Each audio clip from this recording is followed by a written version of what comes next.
Un jour, vous souhaitez vous dégourdir les jambes et vous enfourchez votre vélo pour le plaisir de rouler et admirer ce magnifique paysage qui s'offre devant vous. Le soir, vous vous sentez fatigué et vous consultez votre page Strava pour savoir si oui ou non les objectifs ont été remplis. Et si tu remontais le temps où n'existait que le corps du cycliste, le temps où la force pure servait à départager les coureurs, le temps où le cyclisme était une pratique dangereuse et survivaliste. Bienvenue dans l'histoire folle de la technologie du cyclisme. Du fer au carbone, du fin rouge au capteur de puissance, voici comment la science a changé notre manière de pédaler. Aujourd'hui, les vélos sont plus légers qu'un chat, plus chers qu'une voiture et bourrés de capteurs. Mais t'imagines qu'il y a 100 ans, les mecs faisaient le Tour de France, sans frein, sans GPS et parfois même sans casque.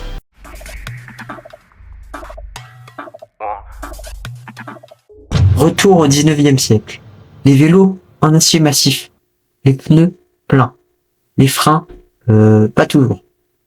Et les routes, imagine des pavés, du sable et parfois des vaches. Ah, désolé pour madame, y a pas de frein. Les premiers coureurs, c'était des survivants. Ils faisaient 400 km par étape, la nuit sans assistance. Et le dopage, disons que le menu du jour, c'était vin rouge plus morphine. L'époque bénie du cyclisme à la dure. Ces gars-là n'avaient pas de watts, ils avaient du courage. Tout commence en 1817, lorsque le baron Karl Drais invente la Draisienne, une sorte de vélo sans pédale avec 2 roues alignées. C'est la naissance du vélo moderne. Enfin, moderne, c'est un grand mot. Plus tard, à partir des années 1860, les pédales font leur apparition, grâce à l'ingénieur Pierre Michaud. Moi, ça me fait ni chaud ni froid. Et vous? Avec ceci, le Grand Bi, ce grand vélo digne d'un numéro d'équilibriste est créé en 1871 par Eugène Meyer. De quoi bien se marrer à l'infirmerie. Puis arrive une révolution, le pneumatique et la chaîne à l'arrière. Vers 1885, le vélo moderne prend forme, léger, stable, accessible à tous. Il change la mobilité et la société. Enfin, la bicyclette, oui, celle qui fonctionne encore aujourd'hui, arrive dans les magasins de vélos, notamment grâce à l'attachement de grandes entreprises comme Peugeot en 1882. Ça y est, je crois qu'on peut dire que le vélo est devenu notre nouveau pote grâce à elle. Très vite, les courses apparaissent. La première grande compétition a lieu en 1868 au parc de Saint-Cloud près de Paris. Et en 1903, le Tour de France naît, inscrivant le vélo pour toujours dans la légende. C'est Maurice Garin qui le remporte en 94 heures.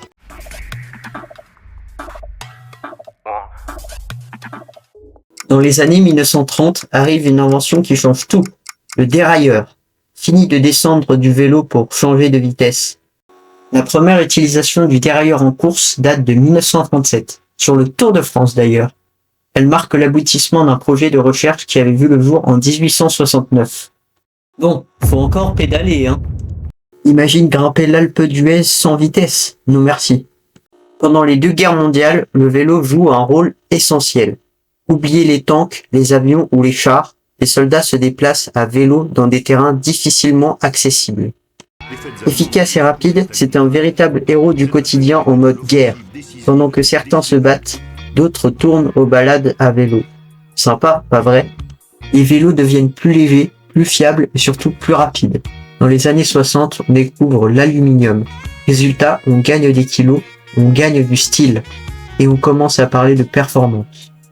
Le vélo passe du mode survie au mode compétition.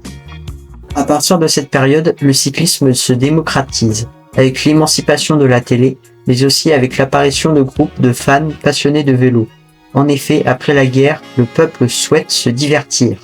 Aussi, pour répondre aux failles de sécurité des grandes compétitions internationales, les organisateurs réfléchissent à améliorer la condition du cycliste. C'est ainsi qu'en 1970, le port du casque apparaît. Oui, mais enfin, il faudra attendre 2003 pour le rendre obligatoire. En 1975, Michelin lance le pneu haute pression après avoir fabriqué le tout premier vélo de course en 1891. Quel créateur, c'est Michelin! La génération des années 70 est la première à pouvoir suivre ses coureurs préférés. C'est le cas d'Eddy Merckx, sans doute le meilleur coureur de l'histoire qui représente ce renouveau du cyclisme.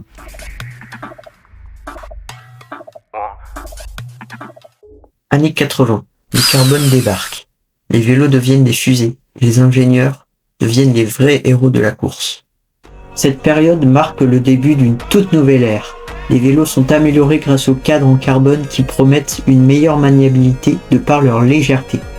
Alors je préfère te le dire tout de suite, on va passer du temps sur cette partie, alors accroche-toi. Si l'on compare 3 types de cadres, à savoir les cadres en acier, alu et carbone, sur différents critères, on peut constater que le cadre carbone est supérieur aux autres. C'est pas pour rien que les équipes se sont mises à ce type de matériaux. La mode, tu comprends? Moi je pense pas. Après, tout dépend de la manière dont vous utilisez votre vélo. Ainsi, parmi ma sélection, j'ai listé les avantages et les inconvénients de chaque cadre. Bien évidemment, j'ai essayé de le faire sous la forme la plus objective possible. Bien, on commence par le premier cadre, celui des débuts. Je veux bien sûr parler de cadre acier. Alors c'est le moins développé des trois et c'est normal. Néanmoins, il a été pendant longtemps considéré comme le plus robuste et solide des trois. Un cadre assez durable qui garde ses propriétés mécaniques longtemps.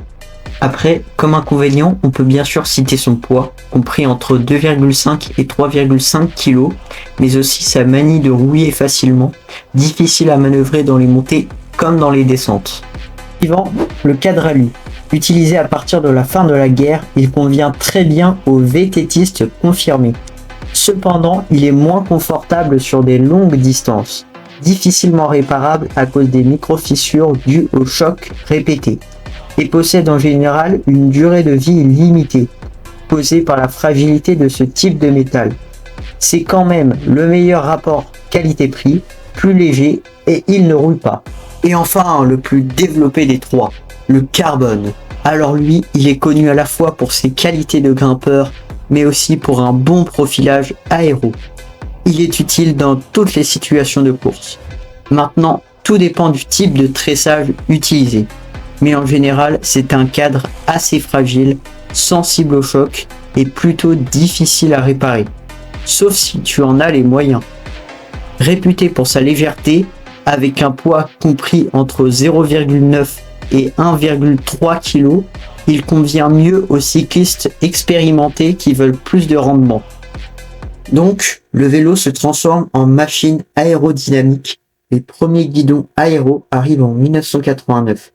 Roue lenticulaire, cadre profilé, position improbable, les coureurs ressemblent plus à des super-héros qu'à des humains.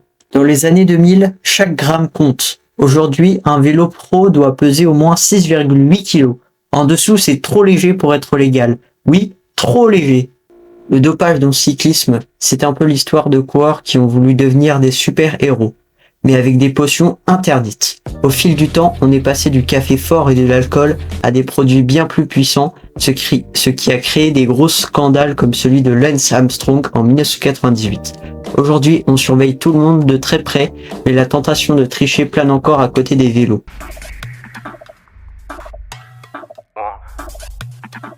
Bienvenue dans l'ère connectée. Les capteurs de puissance, les GPS, les simulateurs. Le vélo devient un ordinateur sur roue. Les cyclistes pros savent à la seconde près s'ils peuvent attaquer ou pas. Chaque watt est analysé, chaque virage calculé. Et bientôt, des vélos avec IA intégrée, imprimés en 3D, capables d'ajuster la pression des pneus automatiquement. Ton vélo de 2035 saura que t'es fatigué avant toi.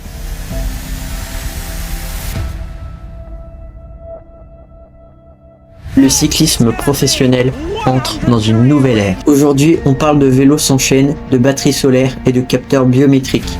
Mais malgré toute la technologie, le principe reste le même, pédaler, transpirer, avancer. La technologie change les vélos, mais ce qui fait avancer le cyclisme, c'est toujours les jambes et le cœur. C'était Astral Vélo, n'hésitez pas à vous abonner, à liker et à partager, ça ferait un grand plaisir. A plus.